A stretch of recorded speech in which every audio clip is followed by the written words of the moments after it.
به نام خدا. سلام. اگر دوست داری این تاپ خوشگل دخترونه رو بدوزی با من همراه باش. 4 لا هست و از یه طرف دولای بسته. از دولای بسته شروع میکنیم. این اندازه ها برای سن 2 تا 3 ساله. عرض 21 سانت، طول 32 سانت. ابتدا قسمت یقه جلو رو میکشیم. 8 سانت پایین میایم. 5 سانت داخل میشیم.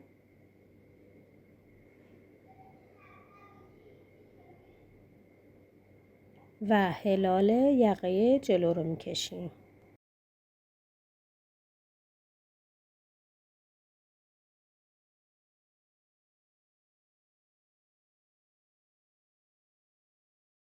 برای یقه پشت 2 سانت پایین میایم و هلال یقه پشت رو میکشیم. 6.5 سانت سرشانه رو علامت میزنیم. 1.5 سانت پایین میایم و شیب سرشانه رو میکشیم.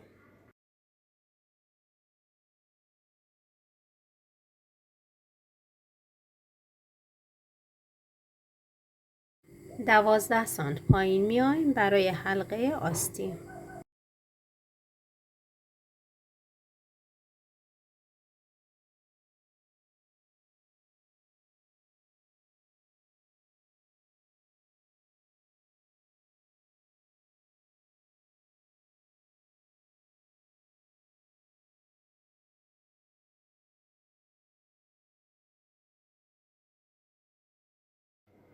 هفت سانت داخل میشیم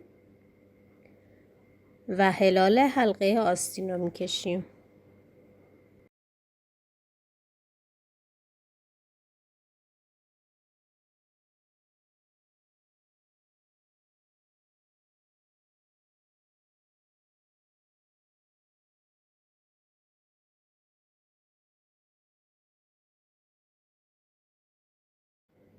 قسمت کمر رو مشخص میکنیم. 1 سانت داخل میشیم و هلال کمرمون رو میکشیم.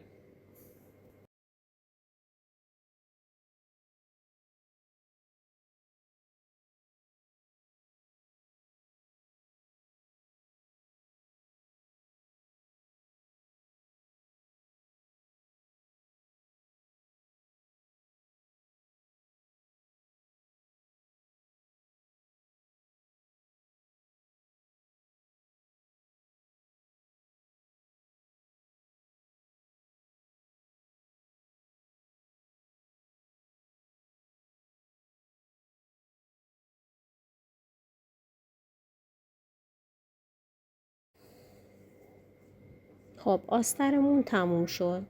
پارچه اصلی بلیزمون هم به همین شکل آماده میکنیم. به یاد داشته باشین که آستر باید 5 سانت کوتاه‌تر باشه.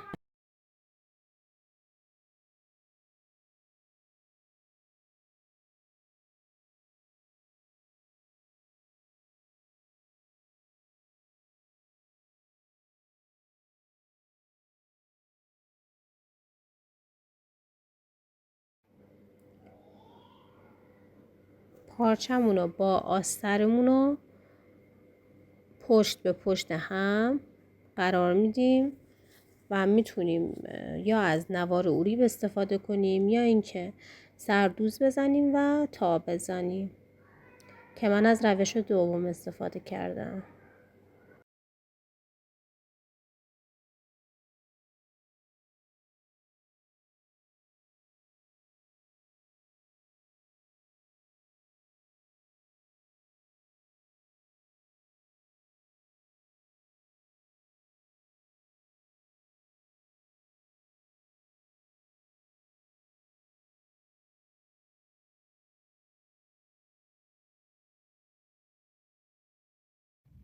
به همین سادگی لباسمون آماده شد. امیدوارم دوست داشته باشین. سابسکرایب یادتون نره.